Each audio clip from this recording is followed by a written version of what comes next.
নির্বাচন পেছানোর জন্য গোপালগঞ্জের মতো রক্তক্ষয়ী সংঘাত পরিকল্পিতভাবে ঘটানো হচ্ছে কিনা তা নিয়ে সংশয় তৈরি হয়েছে বলে মন্তব্য করেছেন বিএনপির সিনিয়র যুগ্ম মহাসচিব রুহুল কবির রিজভী।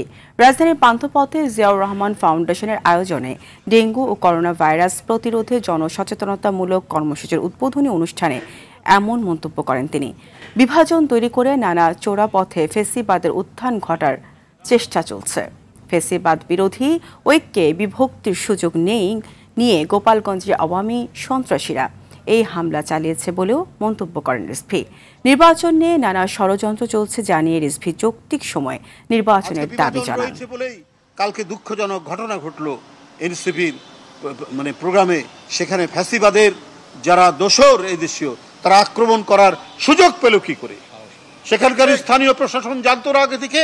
তো এই সমস্ত করার জন্যই কি পরিকল্পিতভাবে এই রক্তক্ষয়ী ঘটনাগুলো ঘটানো হচ্ছে কিনা, এটা নিয়ে জনমনে বড় প্রশ্ন দেখা দিচ্ছে।